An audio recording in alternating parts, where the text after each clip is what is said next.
Sitting comfortably, then we'll begin. Well, hello everybody. How y'all doing out there? It's the Deja Vu stream today as I give you the intro I've already given. But there's been lots going on in Ukraine. There's quite a bit of news and headlines we've got put aside ready for you. Starsky's here to bring you all the real details from behind the lines. We've got, of course, viewer questions and whatnot. It's very strange because I just did this, but before we get any further, we got to hand it over to Operator Starsky for the headlines. I'll clue you in later, fellow babies.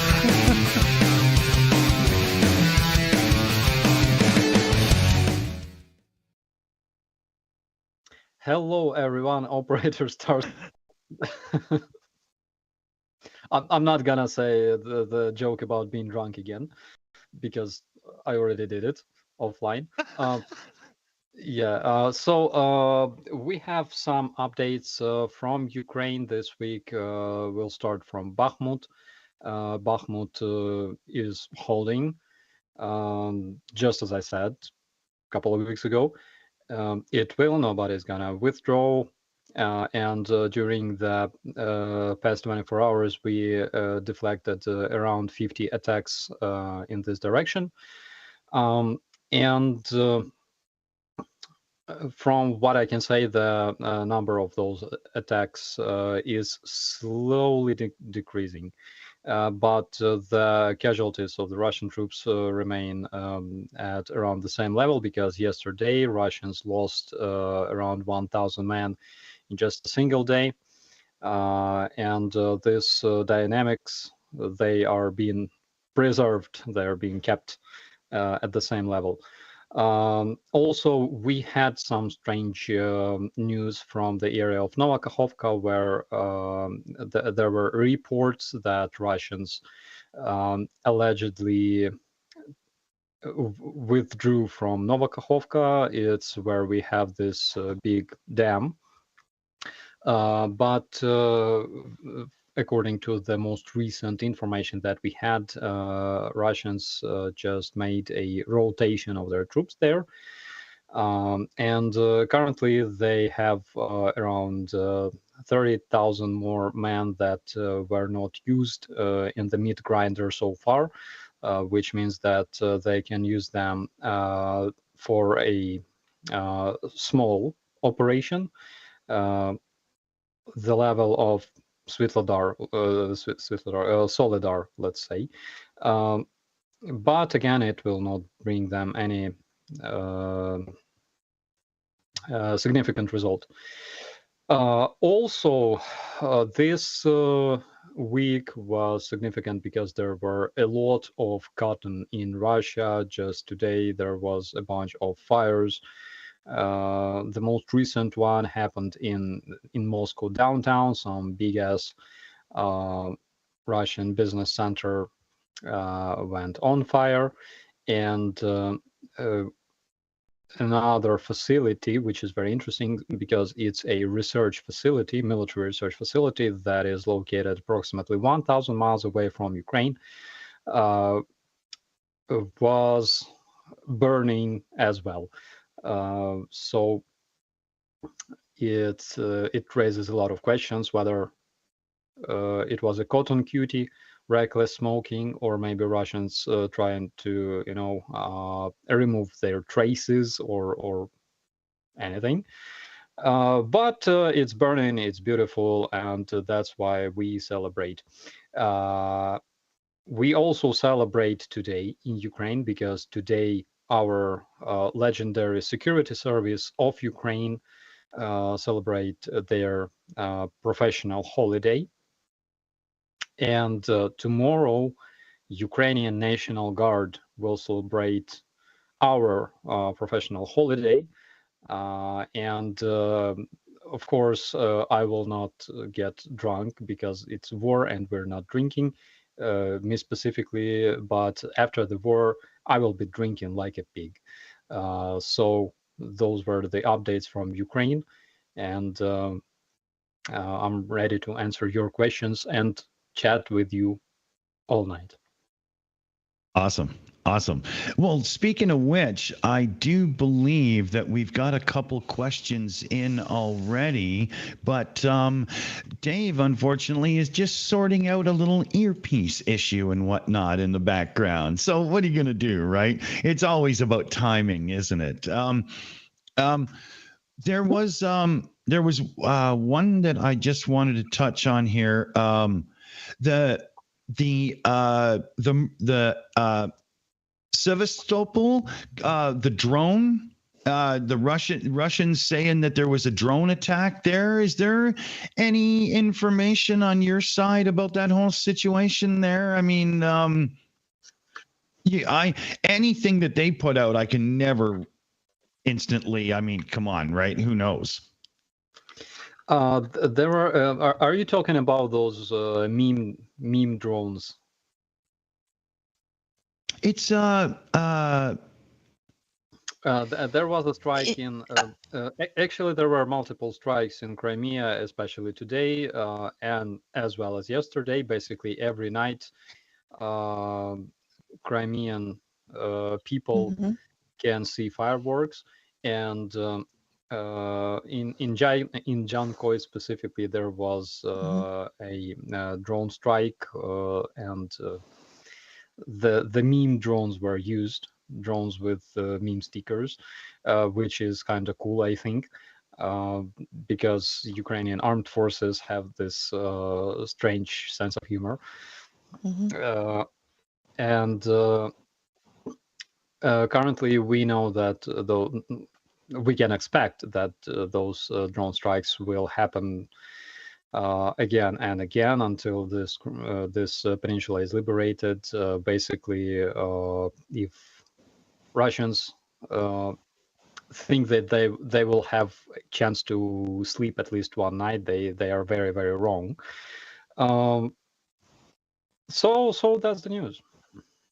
Drones are coming, and basically a couple of days ago it was decided by our government that we should accelerate the production of our drones at the territory of Ukraine, and first Shark type drones already delivered to the armed forces of Ukraine, and they are being used at the front lines, as well as different other drones.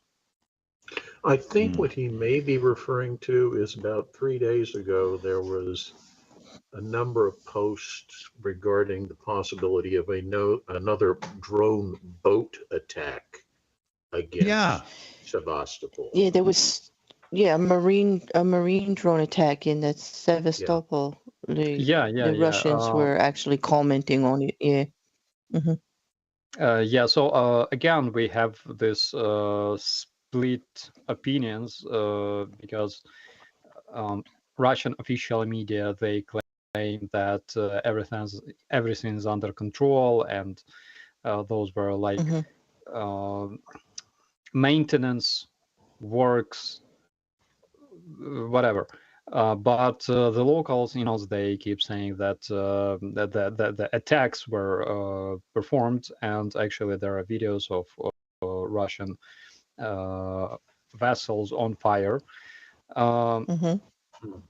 So I can say that the drone operations, drone special operation in Crimea continues and will continue. Yeah, cool. Commander McMillan, anything you wanted to add in on this and whatnot? Because this seems to be up your alley. Not in terms of stuff going on in Ukraine proper, which I think Starsky has done a really good job of covering the highlights of the past week. The two things I think are noteworthy external of Ukraine. Number one, Finland had agreed to allow NATO aircraft to overfly its territory to do reconnaissance and surveillance operations. So that's in progress. And the other thing that was interesting is apparently the 4 Scandinavian countries have all announced that their plan is to kind of merge their air forces together. They're going to operate more or less as a single unified air force. That's going to present, at least initially, some challenges because the Norwegians, the Danes, the Swedes, and the Finns are all flying very different models of aircraft.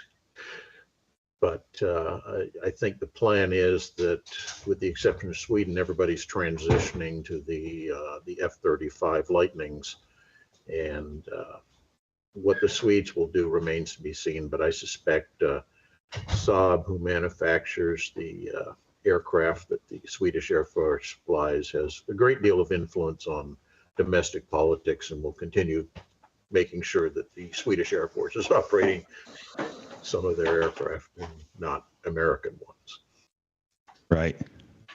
So the NATO is expanding again. But funny thing, when Russian supporters and supporters of Russian terrorism start saying bullshit about NATO expansion, the question is, how many of those countries did NATO invade and annexed and made them join NATO? And the answer is everybody joined NATO voluntarily because of Russia. But I wanted to mention one interesting fact about the tanks that come to Ukraine. So I noticed that even despite NATO standards, Challengers and Leopards and AMX, those French wheeled tanks, do they have different calibers?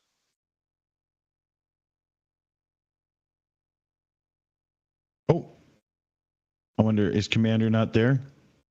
Here, maybe. Commander McMillan? Sorry, I muted myself again. I'm following your instructions to mute myself when I'm not talking. my bad.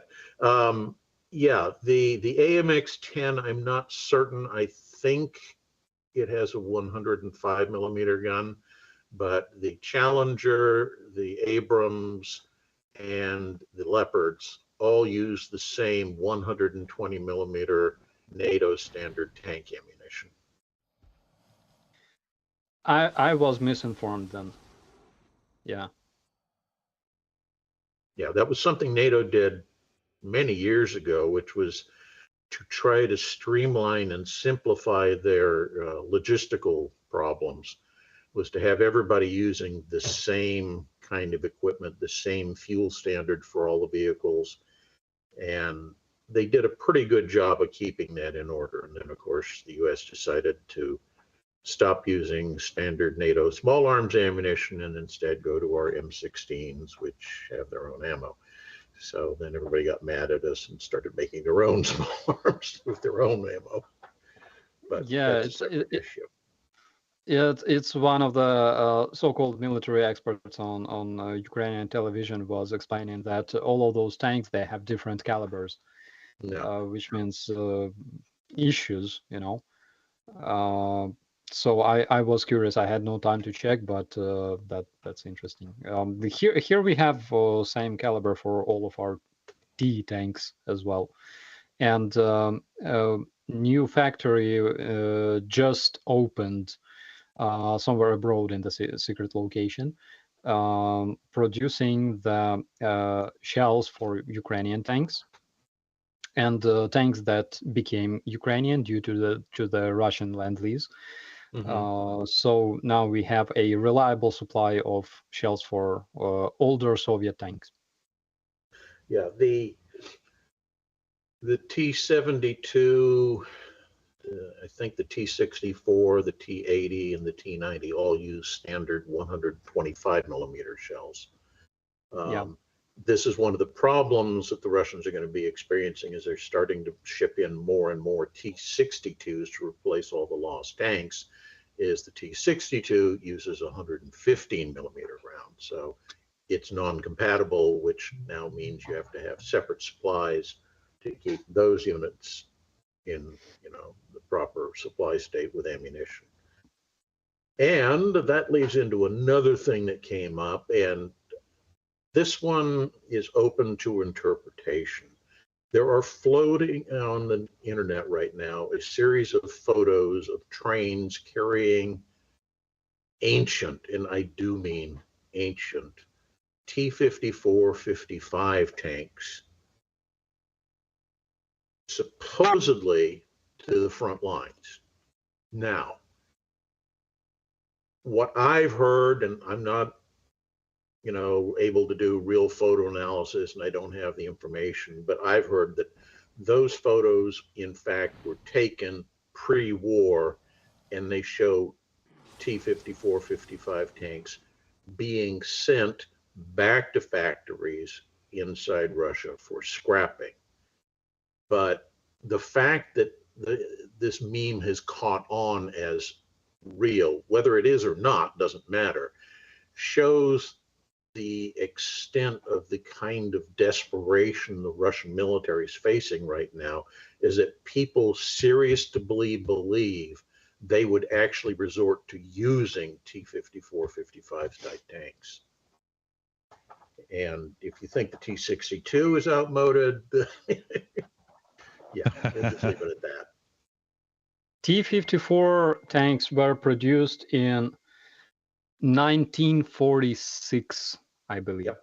That was when they were first designed. I don't think the first one rolled off the line until like 1950 or 51. But yeah, it's just, the next question is, are they going to start pulling, you know, T-34 World War II monument tanks out to send to the front? Who knows? It's just 401 wanted in there as well. Yeah.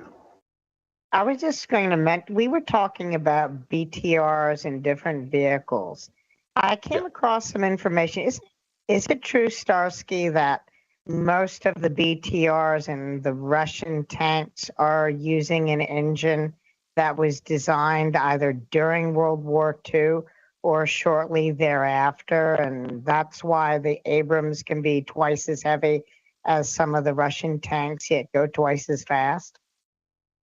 Yeah, some of BTRs, for example, not BTRs, BMP, I believe, uses two engines, and because one engine is unable to, you know, to keep it running. those are ancient. Those are very, very old, and they are not efficient. And for example, here in Ukraine, we had some of our BTR-3 equipped with older Soviet, basically Soviet-type engines. Like, we were hating those BTRs so much until we received our BTR-3 equipped with Deutz and Mercedes engines with automatic transmission. We hated them so much. So it's true. And to add to that, it's that you guys have modernized, and I think many other countries have modernized their BMPs, but the BMPs the Russians are using are still the old ones. All that's really changed on them is the turrets. The engines are still the same ones. They're, if, as you say, you know, late 1940s vintage engines. They're garbage. Enough so, as Starkey pointed out, you know, they have to have two engines in this thing to run it because one engine isn't powerful enough. I got a couple of super shout outs and whatnot I'll do here. I have a trigger for this one as well. I'll hit it. Raven7 donated $30, direct donation. That's awesome. Awesome. Thank you so much. Come on, Streamlabs, do your damn thing. More juice for the boom. Oh, yeah, for the drone fund. Awesome. Thank you. Thank you. Starsky, I love your new Russian friend. Like Build a Bear with more odor. Can we please have more comedy shorts? It's been too long. Yeah, absolutely. You will see more Yemelyan in the future. Returning to the BTR-3, so previously we had this engine called UTD. It produced 300 horsepower. It was really bad, and I think starting from 2015, 2016, BTR-3 that we called Guardian. They are equipped with Deutz, either Deutz or Mercedes engines, but usually it's Deutz engines that produce 326 horsepower, and those are much better. That type of BTR, the most modern one, was the one I trained to operate, and I remember when I was telling about this to my dad. And I was so excited. I was like, oh my God, like, you have all this kitchen with all those, all the weaponry, like you had 30mm automatic cannon, you have like automatic grenade launcher, machine gun, you have 2 laser guided missiles, anti-tank missiles, and you have like smoke grenades and stuff. And then I was telling him about shooting it.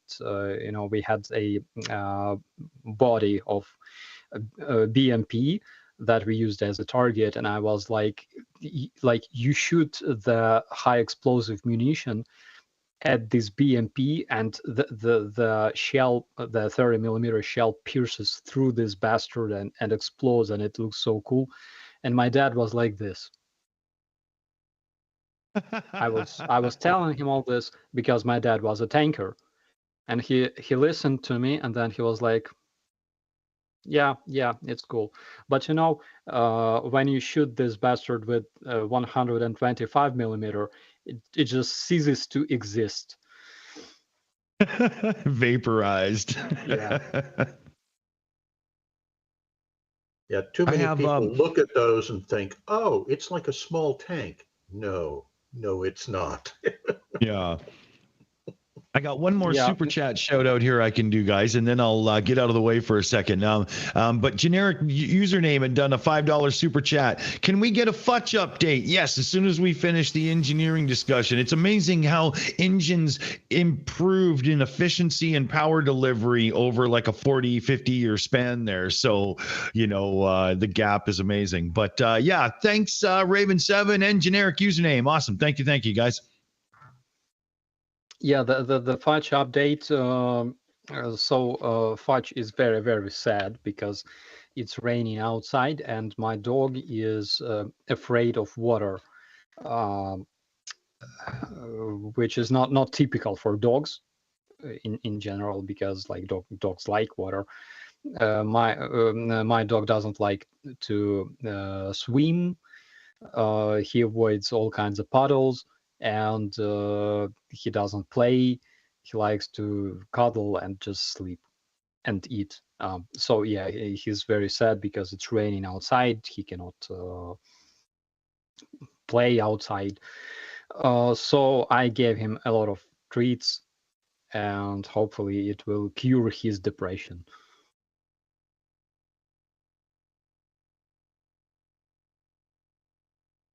Nice. Claire, do we... That's okay. Oh, after you. Well, I was going to say, Commander 401 has had her hand up for a while, so maybe we should ask her. I forgot to put it down from the last question. Oh, well. Okay, got questions, I have nothing more to say, and we can continue blathering. Yeah. Sure thing. Yes, Dave? Sorry. When Dick jumps away like this, it's a vacuum of power. We're all fighting for it. Obviously, we go to Starsky first if you've got something to say. I don't know. So regarding Yemelia, that my Russian friend, actually he's like my old good Russian friend. So I found him collecting dust just the other day in my closet with different stuff, and so I decided to give him a shower because he stank. So yeah, so hopefully you will see some more updates, maybe some skits with Emilian. I will be taking him like everywhere. In case there will be a chance to, I don't know, travel to other cities or towns, he will be there in my car, and you will see plenty of interesting videos, maybe interviews also. I got a question about your friend. Is that like fake fur, or did the Russians at least bother to kill an animal to make it, or is it just fake? No, that's just a fake fur, and it's as fake as everything else in Russia. And when Samantha Williams saw this video, she was very upset because she expected to see a real skull, but I had to tell her that nothing really left from the skull, so I took the head. Can I make a CGI head and have it like say stupid things in a Russian accent for it? Yeah, you can do that. Absolutely. Okay, so let's go to questions from the audience just for a second. So there is one that has confused me slightly because I'm obviously completely ignorant of everything. I think you've just touched upon it. Hey, NJ's got the question. So, Operator Starsky, is there a final decision, Ari, your Moscovia friend's head construct? Inquiring minds would like to know. Is that what they're referencing? Sorry? Does that make any sense? Because at the minute, I have no idea what that question meant, but I'm sure that is referring to your Russian/Moscovian friend's head. And there's another question below it that mentions Yemelia. So I wasn't sure whether that's the same question. Well, currently I decided to create some kind of head for my Russian friend, a good Russian friend. But I don't know what kind of head it can be. Maybe like an orc's head or a pork head or like potato head. One of the users advised me to make like a balloon because obviously, for example, cabbage head will rot and will stink, and I will have to wash Yemelyan again. So she advised a balloon with some text on it, and eventually I can pop that balloon and I can have new balloon every time. And basically this like using balloon instead of Yemelyan's head automatically means that he can have more brain that he actually had. I can confirm that because I saw it. So it seems like a good idea. Ideas in the chat. Well, you could always use like a volleyball or a soccer ball like Tom Hanks had on, what was that movie, Castaway? Wilson. Wilson! Wilson. Yeah, Yeah. name was Wilson. Yeah. So I have a question for Starsky. Right now, one of the things that's become kind of a minor issue here in the U.S. is we have roughly 8,000 to 10,000 Russians who fled Russia, and our Department of Immigration is talking about not granting asylum to a number of these people and sending them back to Russia. So what's your opinion on that? I think that it's not a problem. I think that it's a good decision, and they should be absolutely sent back to Russia because it's a problem. Because fresh brain, like all the brain power, is fleeing Russia, and of course we don't want this beautiful country to rot and decay because of that. So I think we must send all of those beautiful people back to their country so they could develop it and things like that. So they can get conscripted and sent to the front. Or Probably that. what's going to happen. Okay, interesting. Anybody else? I'll happily throw it out there for more questions from the audience. Please do tag the Shills if you've got any questions. And then I think it's Janine this week. Thank you, Janine, as well. I thank everyone in the background. We never actually stop during the stream and actually thank everyone in the background. So thank you for everyone who actually puts on this show for everybody, because you make it run smoothly every week. I'm sure that is agreed by all of us. There's 3 questions that are linked. So I'm just going to throw 3 out there, and then they're roughly very similar anyway. CF is asking, are the Western tanks already in Bakhmut? Jean-Marc is asking, did Switzerland send a bunch of armored cars to Ukraine? Not bad for a neutral country, I agree. And then Julie asks, have Ukraine gotten enough equipment like tanks that you start to notice on the battlefield? Maybe you can answer this, or maybe you can't. I can say that some of the NATO equipment, some of the vehicles are already there in the area of Bakhmut, and they're bringing us some good results, judging from the number of Russian casualties.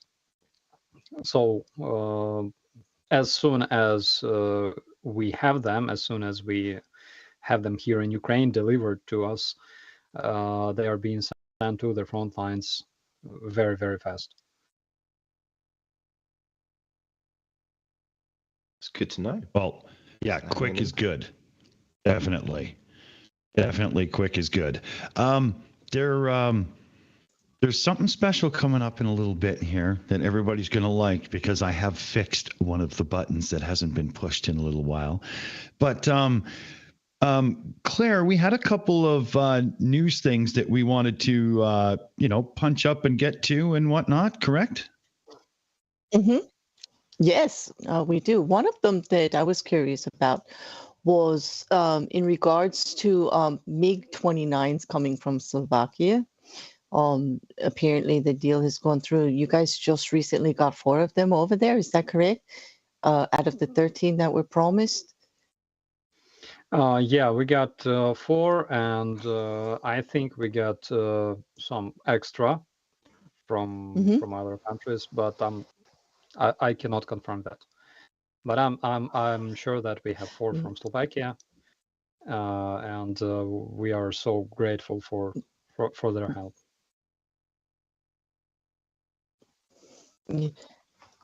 I was happy to read that it was actually Ukrainian pilots that got to fly them back all over, escorted. So that must have felt good. Yeah, absolutely. Fly them right into your own country.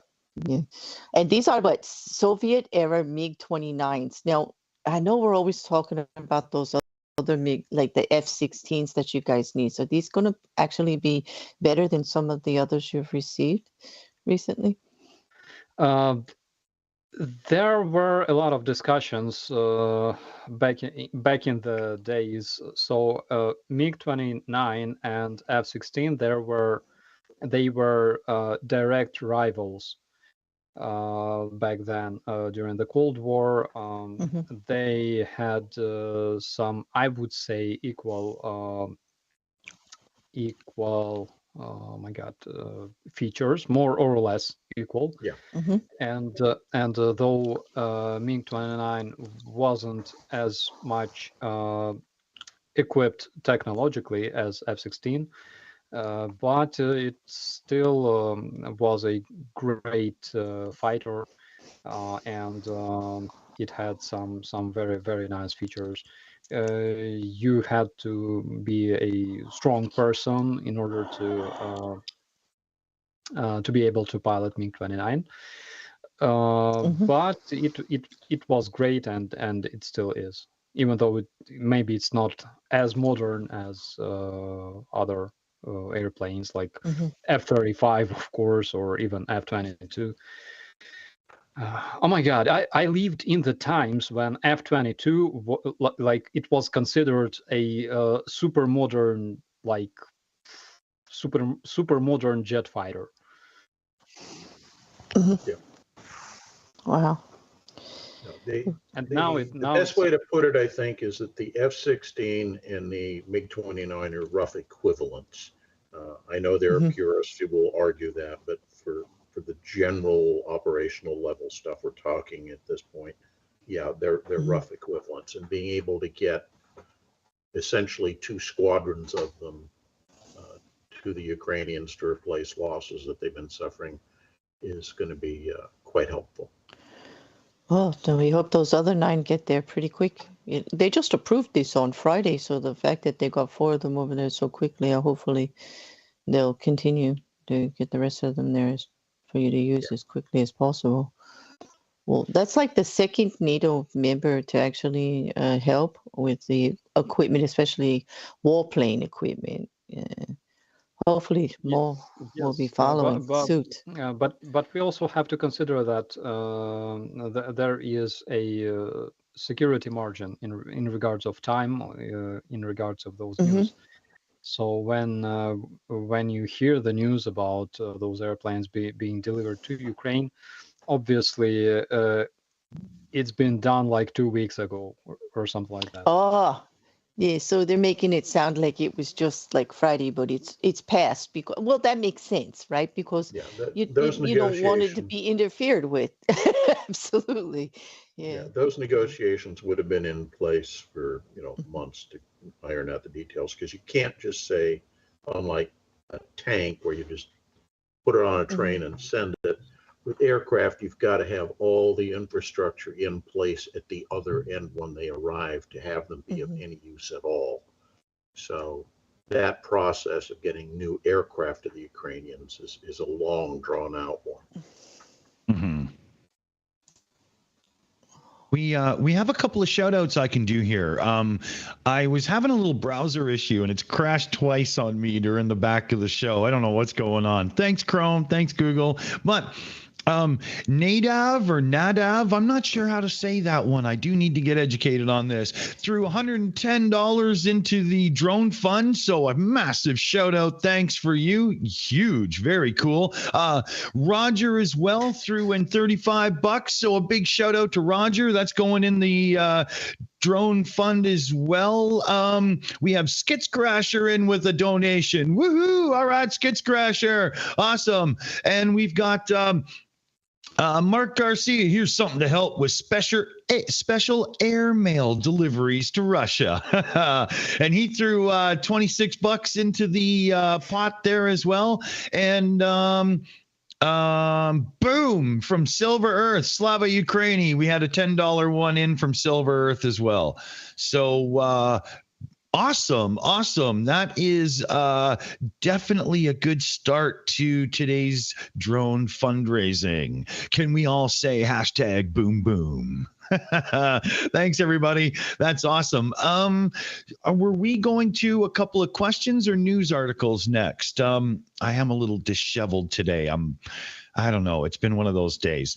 Massive issues with Microsoft accounts and whatnot, and payments taken when they shouldn't have been. I check my account and I'm like, why am I so much lower than I should be? Oh, I see. Microsoft billed me for a year instead of a month. Thank you very much for that. So I got to straighten all that out. Fun. But yeah, hashtag boom boom. All right. Let's see. Who wants to go? Does Claire want to go or Dave want to go? Oh, he's giving us a choice, Steve. You want to thumb Alright. wrestle for it? Yeah. No, we're not going to fight. Love, Thumb wrestle. peace, and harmony. No, that's right. One- We're gonna. 1, 2, No, 3, you can 4. have it. I declare a thumb war. Do that. No, actually, I do have just an observation. In just recently, with the visit to Russia recently from China, we were talking about this before last week. I did notice that he did not mention Ukraine not once in any of the speeches, in anything that came out. They stayed neutral, which to me, that spoke volumes, absolute volumes as to where the propaganda machine is going out here, and people are not weighing in. And I was wondering how you felt about that, Starsky. To me, that was although you can't actually say they're an ally or a friend, the fact that they won't weigh in publicly while visiting the country spoke volumes to me as an American, as to them just maybe waffling back and forth a little bit and not wanting to look bad. In my opinion, they didn't talk publicly about Ukraine at all, but I'm sure that they talked a lot about Ukraine behind the closed doors. So there are two opinions on that. First opinion is that she was telling Putin to freaking stop this war as soon as possible, because this war is damaging both countries as well as China, as well as globally the planet Earth, okay, the economic. And second opinion was basically they were discussing the upcoming military aid from China to Russia and what China receives in return for that. Which one to trust? As a realist, I would trust the second opinion. I believe that they were discussing the military aid to Russia. And the reason for that is we already received a bunch of messages from different intelligence agencies that China was already supplying Russian troops with shells, and specifically with 152 millimeter shells. Russians, they need this help, and China can help them because China made all kinds of copy-paste artillery. They copied plenty of Soviet types of artillery as well as shells, and they produced them in huge numbers. So China is Russia's most reliable ally in this regard, in regards to supplying Russian troops. because North Korea has some storage, but it's nothing compared to what China has.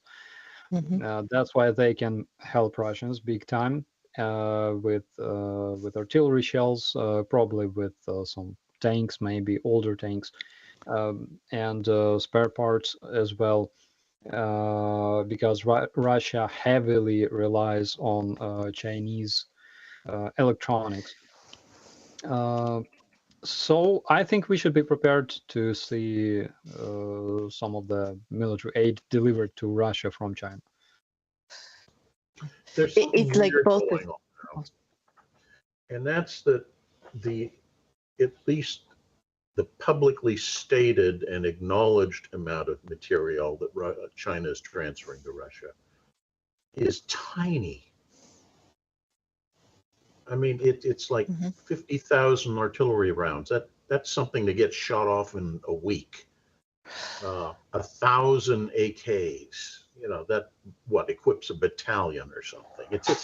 It's like tokenism, and the only thing I can speculate is that they're trying to play both sides of the fence here.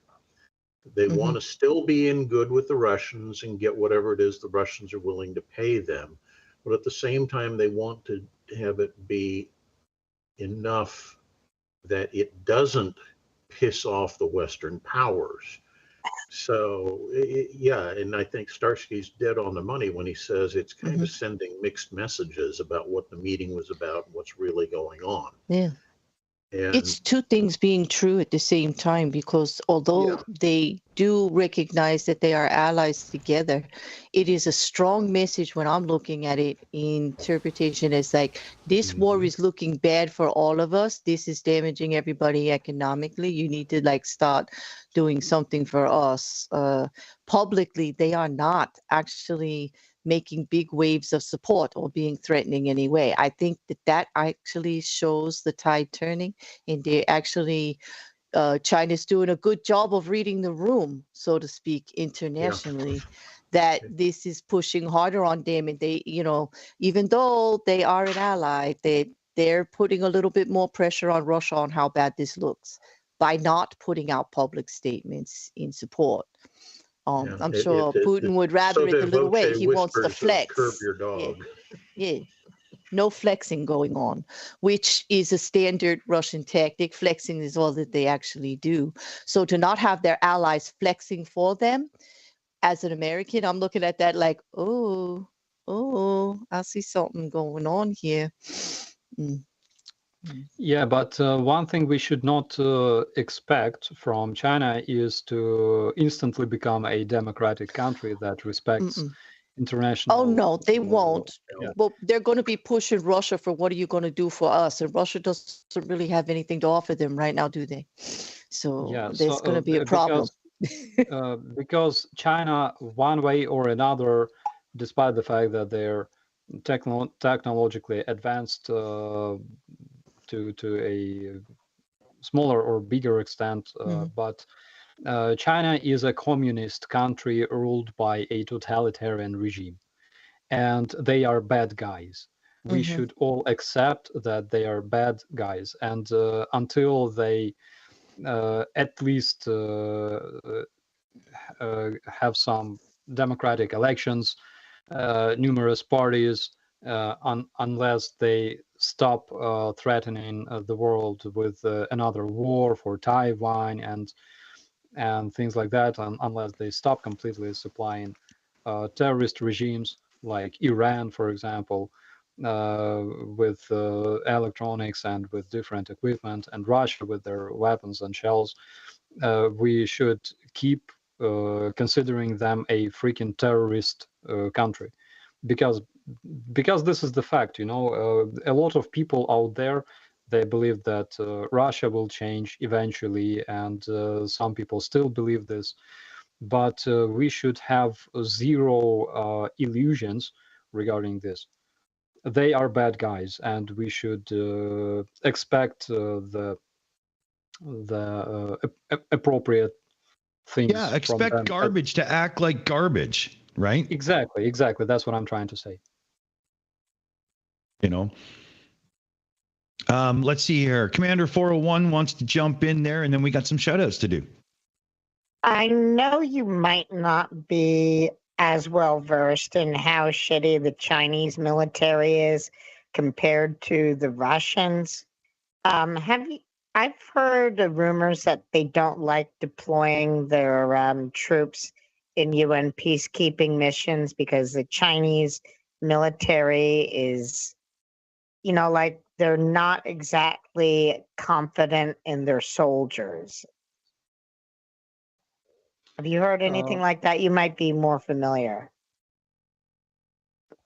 Ukraine had experience in fighting against Chinese 100 years ago, when Chinese volunteers supported the Bolshevik Revolution and Bolshevik invasion of Ukraine, and we had multiple fights versus those Chinese volunteers. I can't say that they're very much different from Russians, except that maybe more disciplined. I got a couple of shouts here I want to do, because if I go any further without doing them, I'm going to be completely lost in my own mess here. So Rainer sent in $70, and it says drones. So hashtag boom boom. Thank you very much, Rainer. And then we have NANA. That's as close as I could get. Oh, $66.61.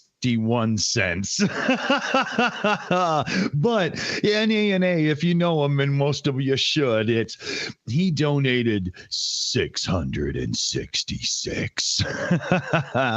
Love it. Thanks, NANA. That's awesome. And we have Joachim. I'm just going to do first names because of, usernames and everything, right? I don't want to, somebody could be like, you just doxed me. So, but that was a $45 donation as well. Drones. Yeah. Hashtag boom, boom, baby. Awesome. And I do believe that gets me caught up. No, there's also, where the hell is the...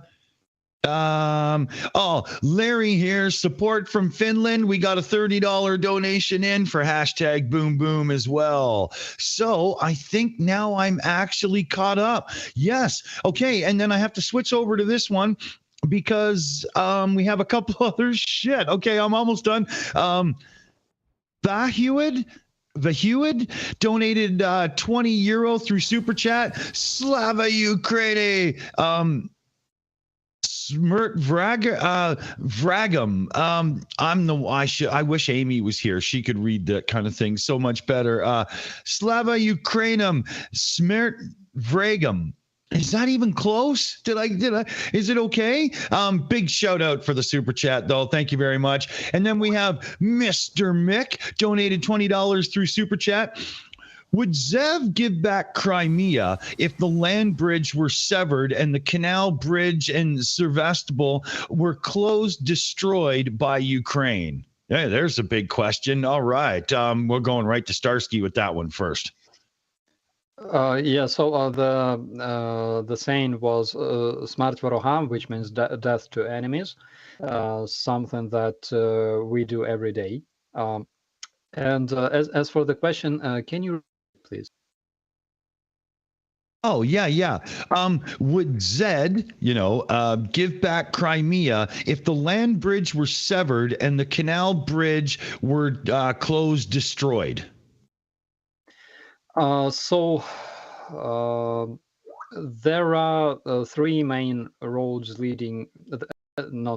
connecting Crimea to the rest of the world. Two of them connect Crimea to Ukraine, and one, the Kerch Bridge, connects it to the Terrorist Federation. And I think eventually, when all of those roads are closed or cannot be used, eventually this can bring the Russian troops stationed in that territory to a capitulation, because the only thing, the only way they can supply their troops in case the Crimean bridge, the Kerch bridge, is out of functioning, is through ferries, and you can imagine what kind of hell it is to Russians, because their logistics is absolute trash. So that can be expected during the Crimean operation, Crimean liberation operation. No one objects. I'd like to go back and add some stuff to the comments that were asked about Chinese support to UN peacekeeping missions. The Sure thing. first thing to know is that the Chinese are second, right behind the US, in the amount of money they contribute to UN peacekeeping operations. Secondly, the Chinese currently have about 2,500 of their troops deployed in peacekeeping missions overseas, primarily in South Sudan and Mali. So it's not like they're non-participants, but like any, or I won't say any, but most countries that do UN peacekeeping, they're very selective about where they go and how much of their army they're willing to deploy to do it. Typically, the UN has liked to rely on minor state nations. For example, Bangladesh is a big one. Ireland is another. Smaller countries to do the actual boots on the ground elements of peacekeeping, because there are fewer political overtones when they're the ones doing it than when you send in a major power to do the peacekeeping, because that raises all sorts of rivalries about, okay, if the Chinese are there, then what are the US-backed, rebels or the government going to be doing? And that's why they tend to prefer the UN, that is, the UN tends to prefer to use minor state actors as their UN peacekeeping forces. Hope that clears things up a little bit. It does. I just read some interesting news regarding Germany. So German Foreign Minister Annalena Baerbock is planning to send more than 30 Russian diplomats out of Germany. And she talks about 30 Russian diplomats that work in embassies of Germany, because she says that the residencies of Russia's secret services that operate in Germany are even more numerous than during the Cold War. And there are approximately 160 Russian spies, Russian regular military, operating secretly on the territory of Germany, and German security agencies think that Russian diplomats use their immunity to hire informators among politicians, businessmen, and military and scientists. And I think that it's a great progress, considering that basically Germany was used as base of operations for Russian spies for decades.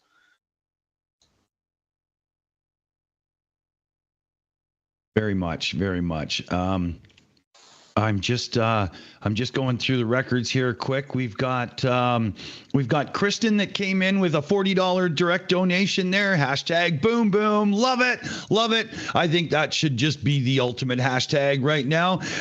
Helen dropped in 15 into the boom boom fund again. Hashtag boom boom. This is awesome. It's really catching on quick. It's like people can hear and read and they know exactly what to do. It's awesome. We're doing really great today. Thank you very much, everybody. And Crazy Cat 1 donated €10 through Super Chat.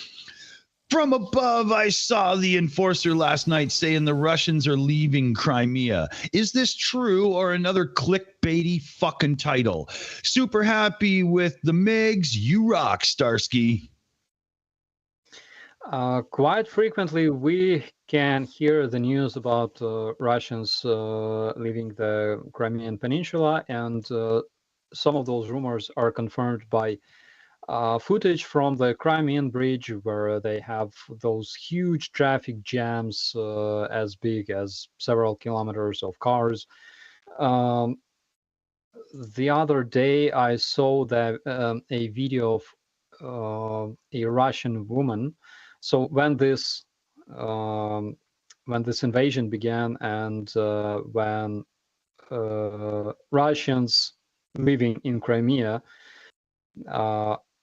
saw and heard Ukrainian firework for the first time, and got scared like hell and decided to GTFO from Crimea. So this woman made a video, and it became viral in Ukraine because she's she gathers her things and packs her bags, and there's her kid, and then she's in a taxi getting the hell out of Crimea, and she's crying. She's like, I feel like home here in Crimea. Everything was so good. Everything was so dear to me, just like home. And now I have to go to Russia. And she goes to Russia. And recently she published another video. So she lives in a town like in the, imagine the ass of the world, okay? So this is the town in the ass of Russia. And they have like 50 centimeters of snow right now, and she's nagging about all the prices and quality of life and shit, because she used to live in Crimea, like next to the sea. And go to the beach and stuff like that, and now she has to live in that Russian snow, Russian taiga, and she was very, very upset with this fact. But what can I say? You have to love your country for what it is, and I mean, if I was Russian, I would love taiga and bears and balalaikas, and I would be absolutely happy living in the Siberian snows, So that was her very own choice, and we all enjoyed watching her video. It's very cool that there are still Russian bloggers that produce this kind of content that make us happy. Yeah. Somebody should probably tell her that Haiti's probably willing to accept qualified immigrants from Russia. Yeah, maybe. And it's warm there with beaches. Oh yeah.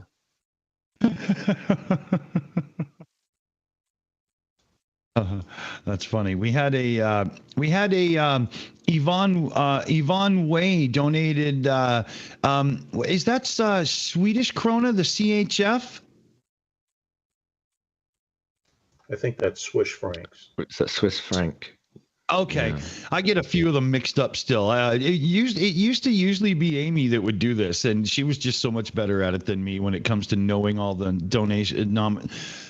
I can't talk today. I don't know what it is. But Yvonne Way donated 5 of them through Super Chat with a really cool super sticker. It was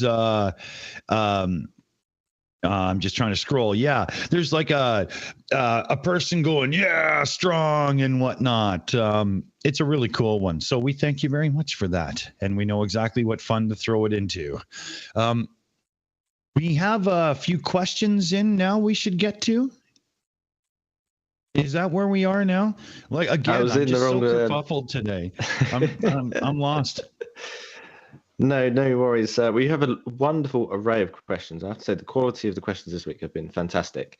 Unlike my camera, which is for some reason got, it's between 140 and 360p for some reason. I'm not sure what's going on. But there was one about the hotline as well. If I could find it specifically, what's further down? There we go. Marnie, can you please update us on the surrender hotline?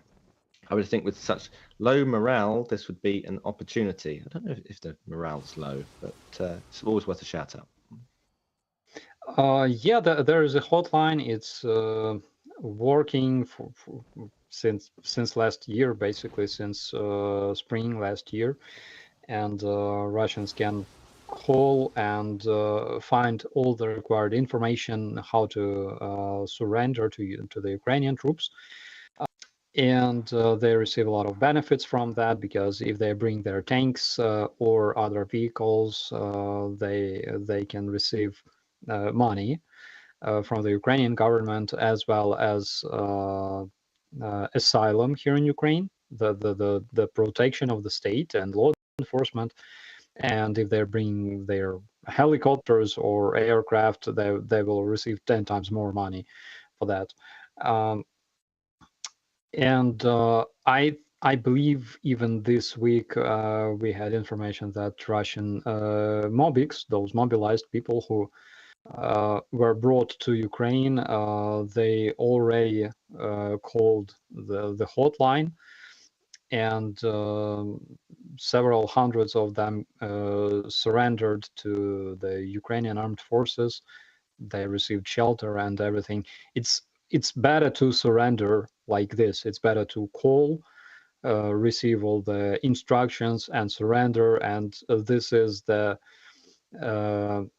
guarantee that you will remain alive, because recently the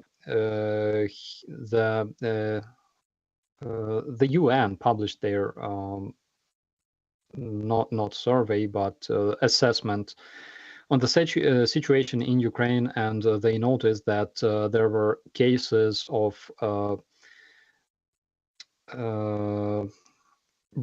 brutality and cruelty towards the POWs on both sides. There were 15 cases when Ukrainian POWs were shot by Russians. There were, they say that there were either 22 or 25 cases when Russian POWs were shot by Ukrainian armed forces. And honestly, after watching those numerous videos where Russian soldiers stage their surrender and then they attack, I don't blame Ukrainian soldiers at all. You can hate me for that, but I don't blame them.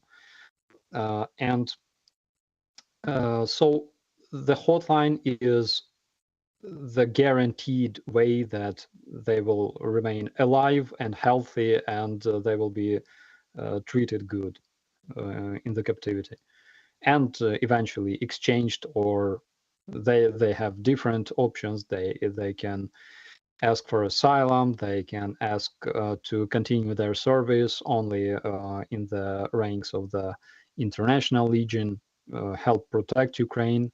This will bring them a lot of benefits and salary, and McDonald's, by the way, which is very important. Agreed. Very much agreed. Sometimes you just have to have what you have to have, right? My understanding is that the Ukrainians are allowing ICRC inspections of their POW camps, whereas the Russians are not. Is that correct? Yeah, absolutely. I talked to different POWs during the last year, and they all told me that they have never seen the Red Cross representatives in their life. like never, absolutely. So you're referring to Ukrainian prisoners who were released by the Russians? Yes, Okay. including Bogdan. I asked him, and Yeah. he said that he never saw the Red Cross workers there in Russia when he was captured, when he was in captivity there. It's not surprising. Yeah. I've got a couple of shout outs to do quick here, and then I'm going to hand it over. Our Commander 401's got something to come in with. So we've got Raven7 donated $30, direct donation. Let there be boom boom. Yes, hashtag boom boom again. Awesome, Raven. Thank you very much. Level 70 donated $14 through the super chat. Hi, Starsky. It was reported that Pres Zelensky told the Japanese PM that Ukraine's counteroffensive has been delayed because not enough weapons or planes have been received yet. Is this true? So to be short, yes. We don't have enough vehicles and aircraft, and it's not a secret that we don't have them in like the numbers that we require. Because if we had enough of vehicles and aircraft and ammo and shells, then we would have that counteroffensive last year. And yeah, you kicked them the fuck out already. Yeah. Yeah, and avoid a lot of casualties among our soldiers and civilians. The biggest reason why all this continues for more than a year already, in 5 days it will be 400 days since the beginning of this invasion. The only reason is that we don't have enough of weapons and vehicles. It's not a secret. I mean, President Zelensky didn't say anything like it's not a top secret information. It's a fact. And it's a very, very sad fact, unfortunately, because is there enough, Starsky, is there enough gear pledged towards you right now to start making it a reality, or do we need more promises and deliveries? Is there enough promises just waiting on deliveries, or do we need more promises as well? That's a better way to form that. Sorry, I'm having a hard time today. I can't speak. We need more promises and deliveries, 100%. But the biggest problem was that it took so much time. It took almost half a year to at least start delivering something to Ukraine. So because of this delay, we have what we have today. Right. One last shout out here, Benny Verhoeven, Shills member shout out, bacon and eggs for breakfast this morning. Oh yeah, love that smell in the house. It's awesome. Yeah, Starsky and the Shills with a big heart for love. Thank you, man. And thanks for being a member and supporting the channel. That's cool.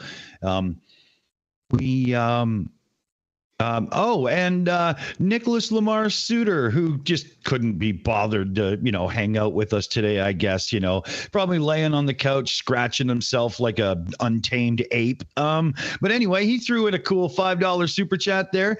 I will super chat for a drone on the condition that Starsky isn't allowed near it. That's a good point. Funny. Yeah, that's a good point.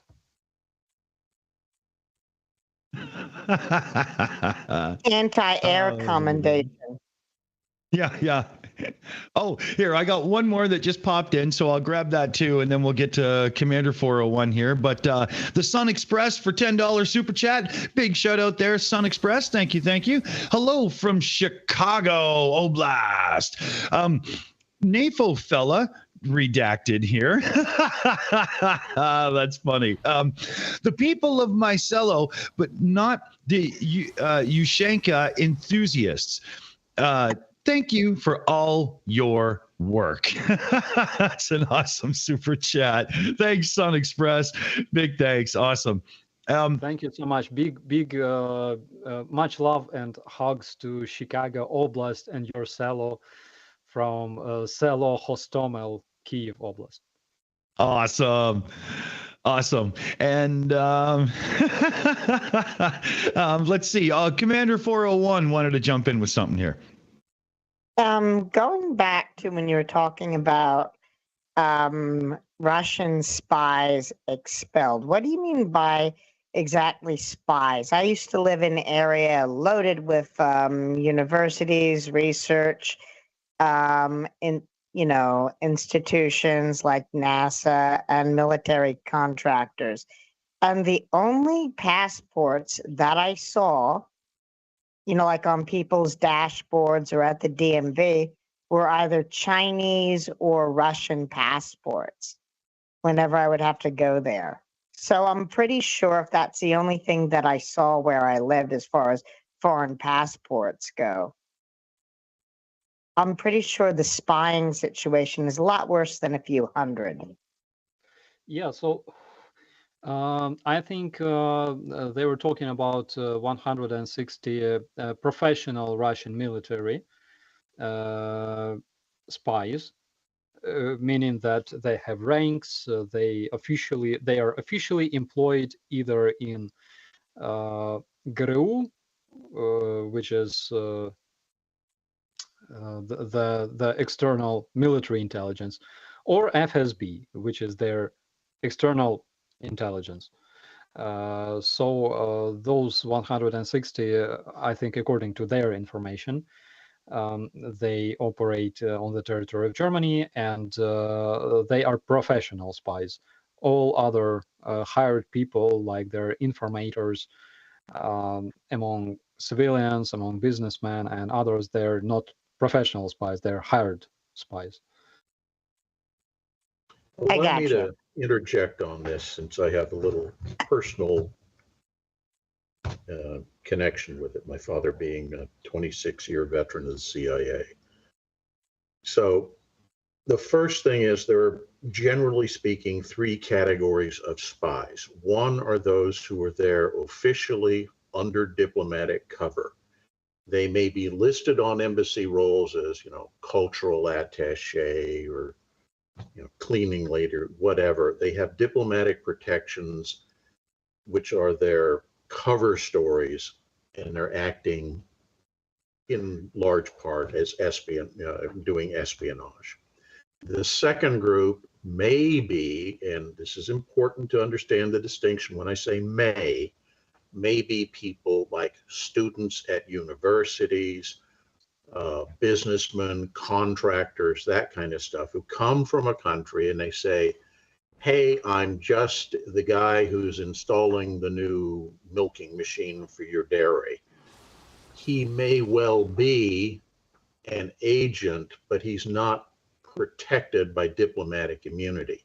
And if he gets popped as an agent, they can throw him in jail, they can shoot him out of hand, whatever. He has no protections whatsoever, as opposed to the first kind, who, because they are there under diplomatic cover, are afforded full protections.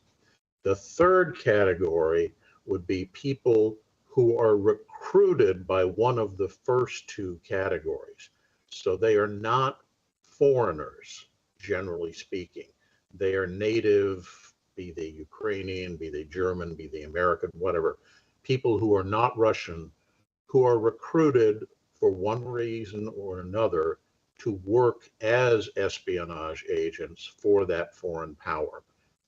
They could be enticed via pay. They could be doing it out of doctrinal loyalty to, I love international communism, what have you. There are lots of reasons people get involved in espionage, but those are the three general categories. And the ones that are being talked about being expelled from Germany right now are all ones who were there under diplomatic cover. Yeah, those officially employed spies. And recently in the United States, one of the spies working for Cuba was released. A woman, she worked in the CIA, I believe, or in Pentagon.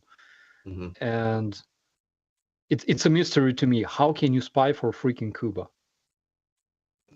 It's insanity. Well, you may have this real great, deep admiration for old 1950 cars. And we know that there are a lot of those there, so maybe that was the motivation. You never know.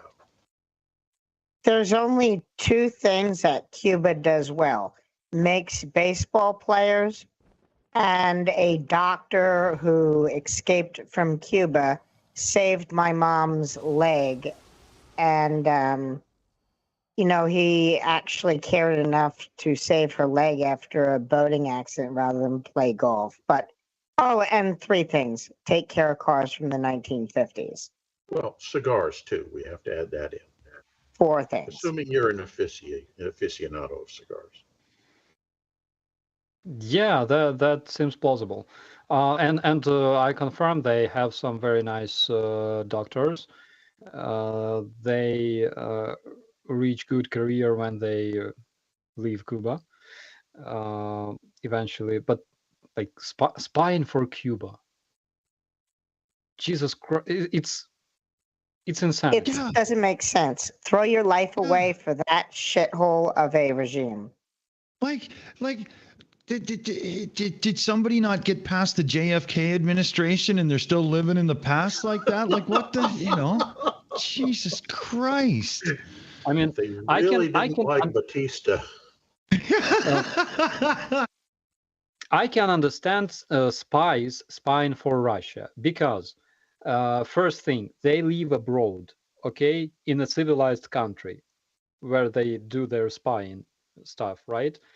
Also, Russia pays a lot because they have this pipe with oil and they have never-ending money, basically, so they can give you a lot of money for that.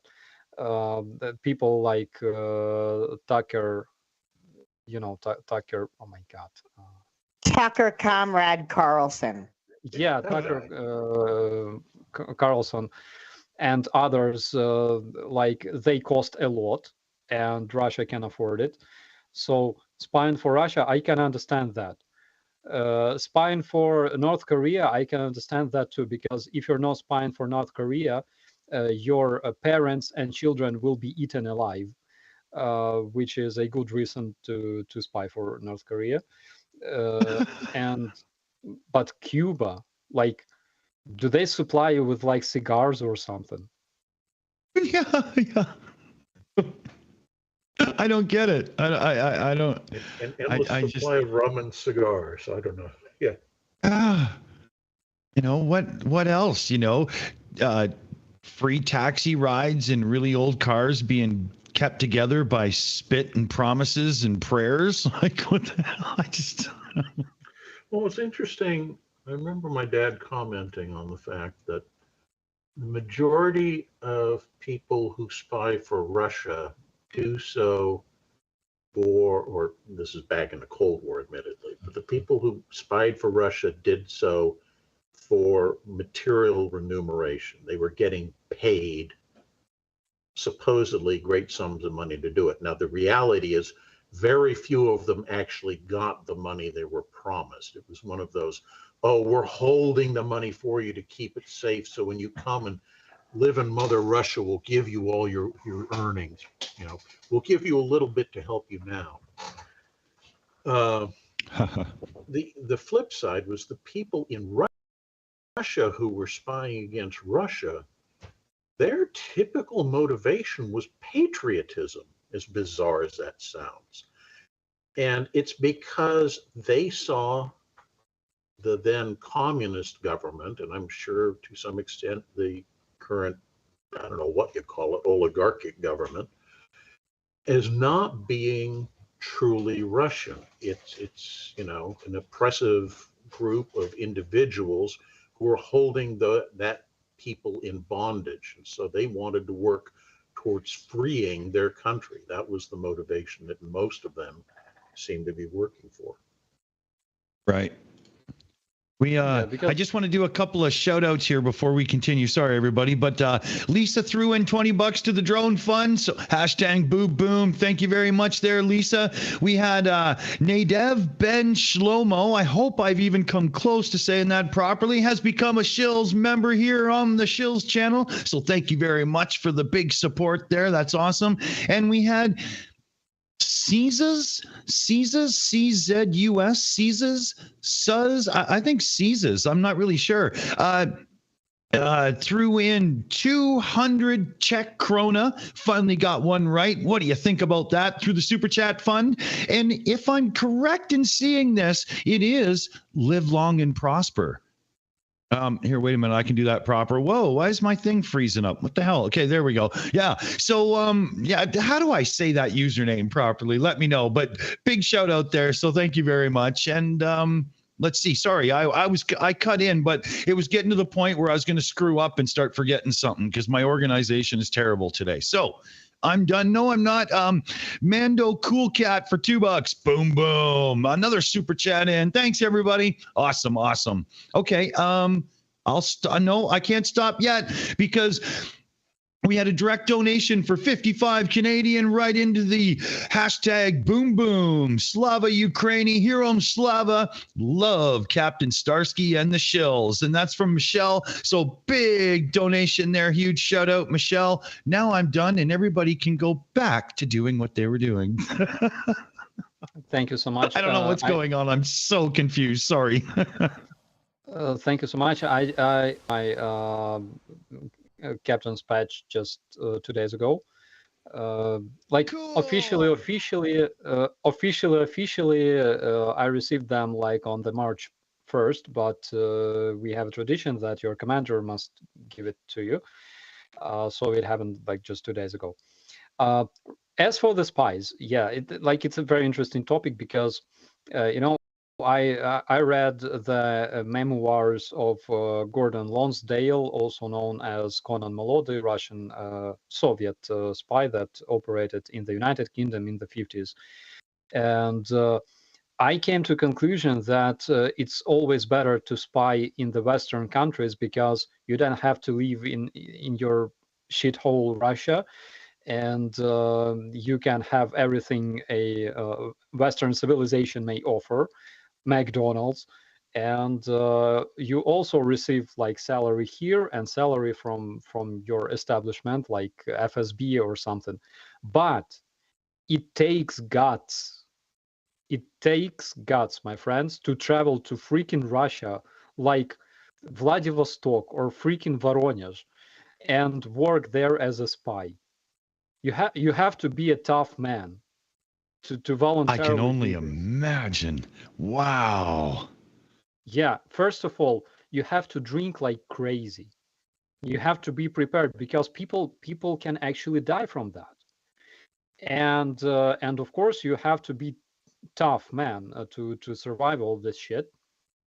You have to be tough in terms of your mentality, or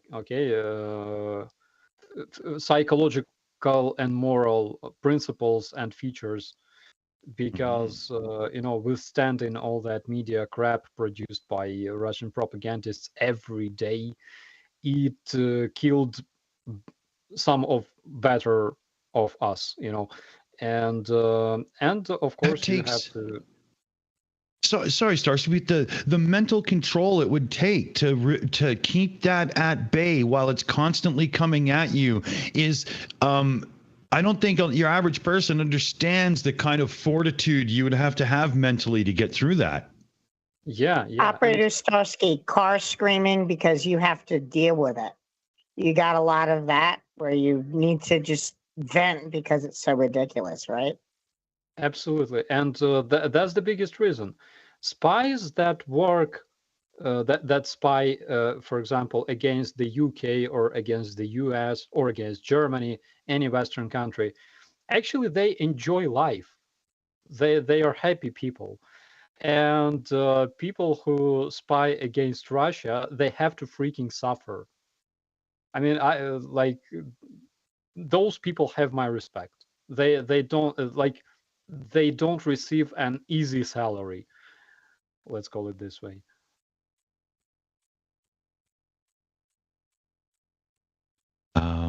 I'm just typing out something here. Sorry, I got caught doing two things at once, and I'm just no good at that at all.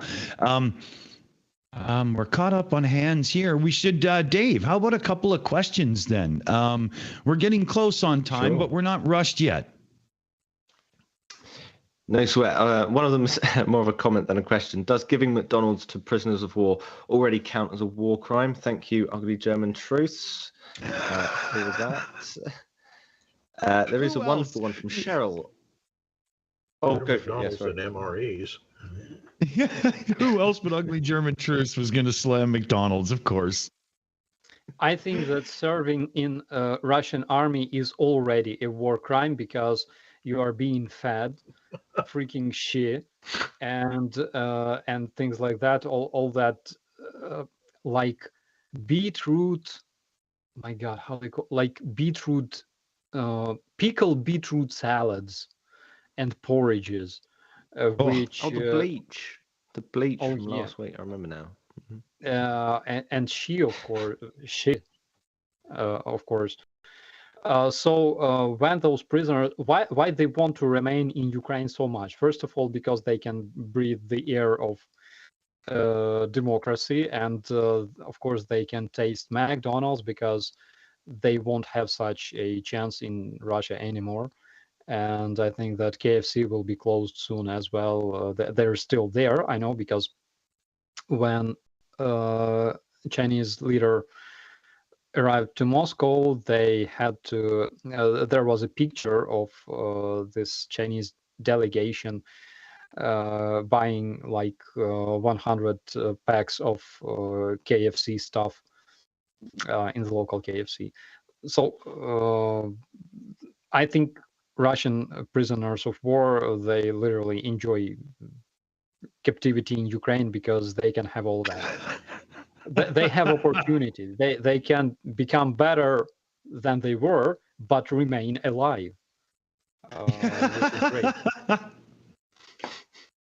It occurs to me that being Russian is a lot like being a mushroom. You just get kept in the dark and fed manure all day. That's like eating KFC buffalo wings. Those are the worst buffalo wings in the history of the world. What's the difference between buffalo wings and other wings?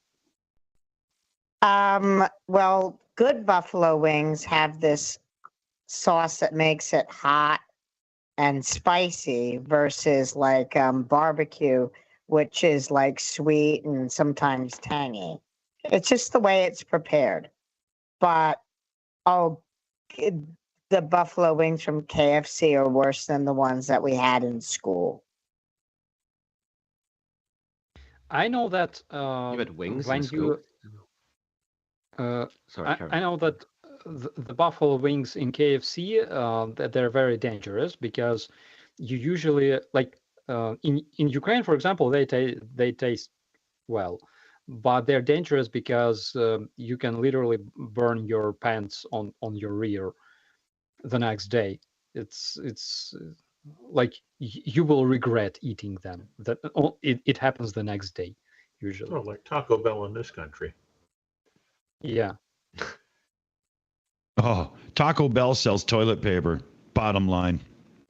And Chipotle will either make you happy for 24 hours or very, very miserable. Beware. 48. I love Chipotle. Ah, Tastes good. Find it I in agree UK. there. Wow. I love KFC in There we are. Ukraine, but like the biggest problem is that the next day you cannot walk properly, literally. That's funny. Must be the Ukrainian chickens are cooking. Yeah. Maybe. Oh, okay. I did get that. I just making sure I'm caught up there. There was I had an article up. I wanted to bring something up from quick before we're too late. And every time I've had a browser crash 4 times during the show. It's really driving me nuts. I don't know. I'm gonna have to, like, clean Chrome and restart it, or all that crap afterwards. It's really getting annoying. But Caesar's just threw in 100. What was that again? The I can't even remember this. Czech Corona. Right, of course. Yeah, I knew that. 100 Czech Corona. Thank you there, Caesar's. Thank you very much. What is the percentage of ethnic Russians versus other nationalities of the Russian Federation among POWs? Ooh, good question. Yeah, that is. Like 50-50. There's plenty of people from Buryatia, Yakutia, and Asian part of Russia. But since I would say maybe like end of the summer, approximately around the time when they started hiring convicts and mobilizing troops in Russia, there's a lot of people from Kaliningrad and Belgorod Oblast and Kursk, Ryazan, the Russian Russia, so to say. Slow to Start donated 20 direct donation there. Hashtag boom boom to orcs. Thank you. Thanks for your great people here informing the world. Thanks to at the Shills. Well, thanks to you too, Slow to Start. And eventually I'll be able to actually read a shout out or a super chat or a donation without fucking it up. But I'm pretty sure it's not going to be today. I'm just tripping over myself every time I try. Hashtag boom boom from Slow to Start. $20 donation. Thank you. Thank you. Awesome. Dear Lord, what's wrong with me today? I got a question that's related. What about different languages? Because I can imagine if you're hauling people off from the middle of Siberia or near the Mongolian steppe, that you're going to have large groups of soldiers who don't speak Russian, and you're going to need interpreters and stuff like that. Is that one of the reasons why the Russian army is sucking too? Actually, they mostly that is because there is one state language in Russia, which is Russian. In Ukraine, they demanded Ukraine to have 2 state languages because it was so funny. Like, they were saying that having 2 languages actually removes the conflict, but having one state language actually creates the conflict, which was complete bullshit, because actually having 2 languages was the basis for this invasion. And as for their people from like Asian Russia, they have to understand Russian. Otherwise, if you don't speak Russian language, your life is miserable. You are like us Ukrainians were to Russians. You become Untermensch, subhuman, and you will not have like good career or whatever. So even though they talk their own language, they're in their towns, at homes, but they have to understand Russian one way or another.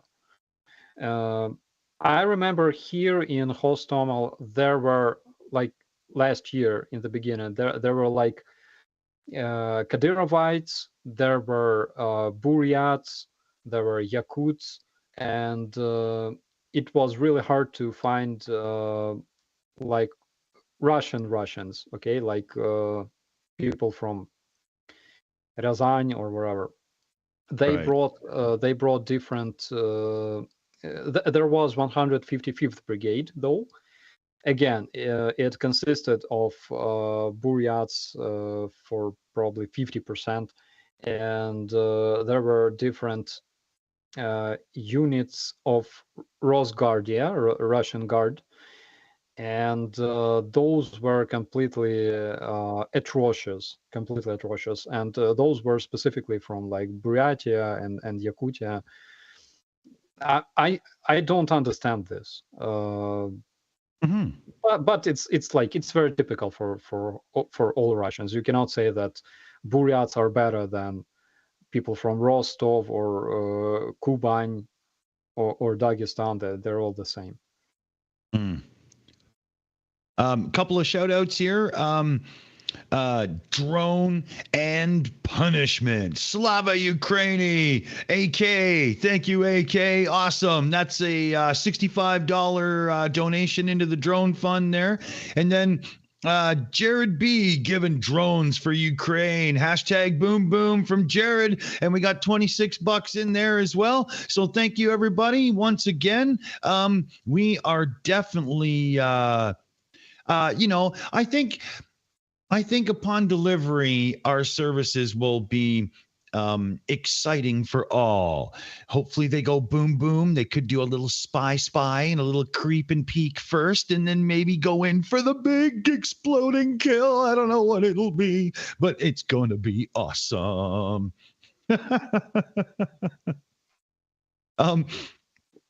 Let's see here. We're really dick is definitely broken. Yeah. I barely slept last night. It was one of those toss and turn nights, and I can concentrate for about 2 minutes at a time, and I'm really having a tough time today. It's unbelievable. Yeah, ADD and whatever all wrapped up into one today, just running amok in the background here. It's like watching a breakdown in live, like just keep talking, just keep them yes, Dick, yes, all right, Uncle Dick, yes, good, yes, and you just go back to your Christmas dinner. Yeah, I'm that old guy in the corner everybody wishes would just light his pipe and shut the fuck up. Let's get a couple of viewer questions in before we call it a day and wrap it up and whatnot. AJ, you're not wrong. Oh man, it's been coffee.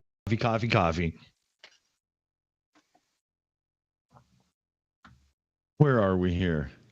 Dave, you want to bring a couple questions to us? Sure, I can save you. That's fine. There's Yes. one. Yeah, I was going to get to one from Cheryl. That's what I was going to do. This is a lovely question, actually.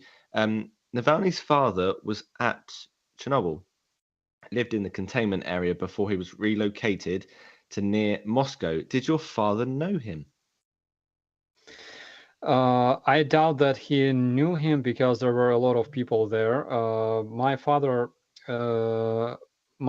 had 2 deployments there in Chernobyl. He was a military, and his brigade was stationed not far from Chernihiv, Ukraine. So he spent 2 deployments in a row in the exclusion zone. Basically, his regiment was the regiment that created the 30-kilometer exclusion zone. So they were cutting down the red forest and installing the poles with the barbed wire around the zone. He still has pictures of that, and his deployment basically ended after his travel to the roof of the reactor. I don't think that he knows those people who lived there, because when they arrived, there were no people already in the area.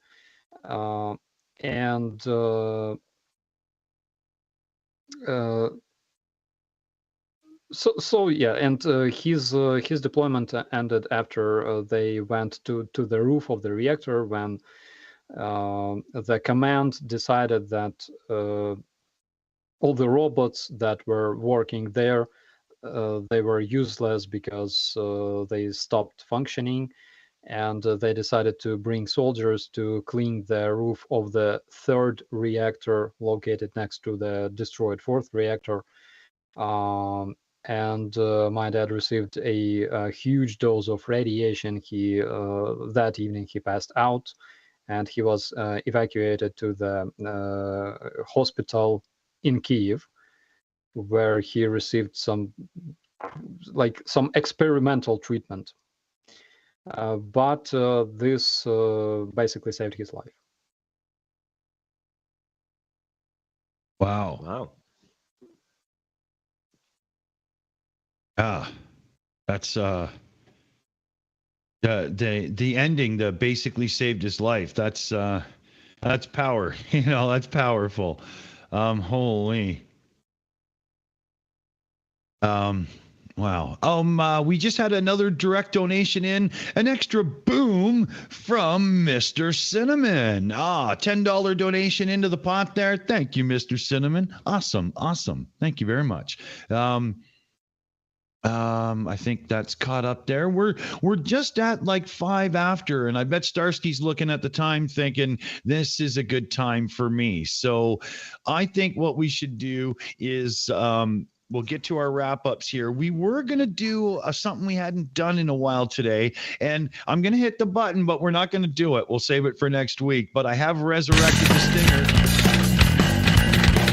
Oh, you guys can't hear it in the back because I muted the thingy. But yes, A Tale of Young Starsky is coming back proper, coming up here. I don't know why it didn't center over the head there. That's weird. I guess I'll have to fix something. But anyway, so let's check in with Dave for a couple of thoughts and wrap-ups here before I have exploding head syndrome. That perfectly encapsulates your situation, I guess. As always, it's always lovely to have these little updates because it's at this point it's just a social thing. It's like it seems like there's obviously a war going on, but there's there's hope, and there's there's a lot to look forward to, and it doesn't seem like it's all done in the dumps. Particularly looking back to this point last year, it seems like there's a better situation than better future that is now ahead of you, if that makes sense. And there seems to be good strategy and organization and focus. And so I have no issues whatsoever with where this war's going to go. I have to agree there, definitely. Let's turn to Claire here. I think she's still with us and everything. I am actually still here, quiet today, but thank you again for a good show and keeping us updated, Captain Starsky. Thank fuck for that. Oh, sorry, damn, another stream. Oh, it's nice. Always a pleasure, Dave. 1 week, Dave. Come on. I just have to give you grace. We'll give you grace. You are English after all. Yeah, we have to. Yes, there we go. But anyway, thank you again, Captain Starsky. I apologize for Dave. He can't help himself. He just can't. But on that, thank you, Dave, for doing all the questions. You did a bang up job, even if you are English and all that. But I do appreciate the way that Starsky brings light to a lighter tone to it. Although with so much progress has been made, it's still pretty obvious that it's some horrible situations going on in many of the cities, especially for the people. So I commend you on trying to give us the information without it being so, as it must be much more difficult for you than you make it appear. And you're doing an excellent job, and I commend you. So thanks again. All right. And let's see. Commander McMillan, what do you think there, end of the show stuff? It's a good show. Thanks for having me. Look forward to seeing you in a couple weeks. Awesome. Cool. And Commander 401 just made it back. So what do you think? Thoughts and wrap-ups there at the end of the show, Commander?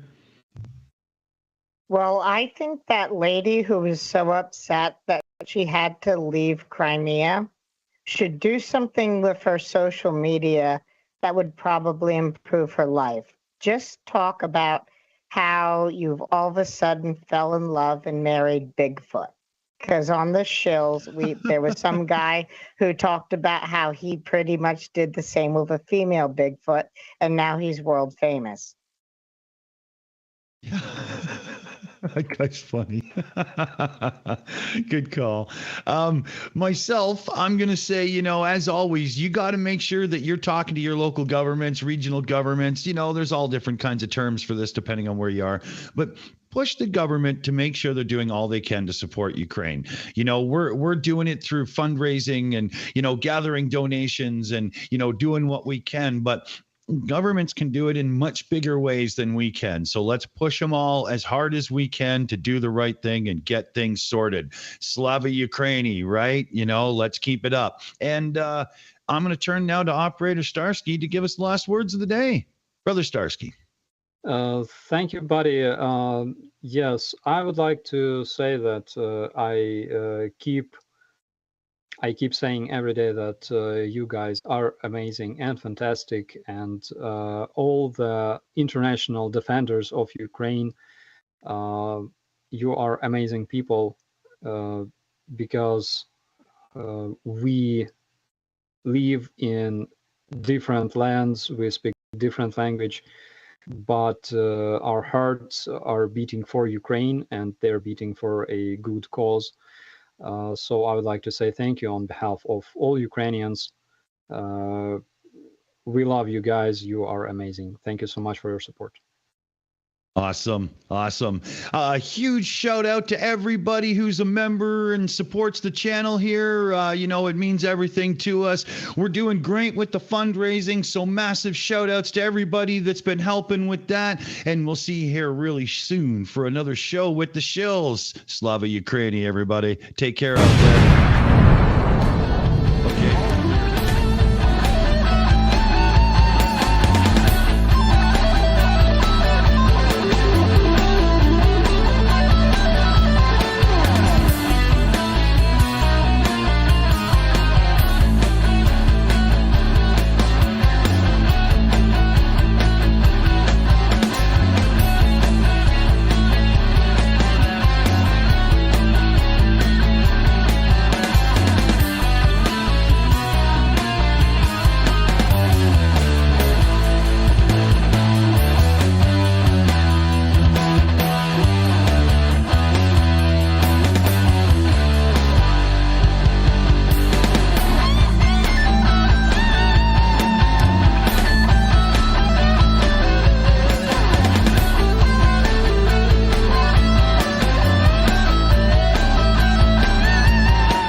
It's over. Go home.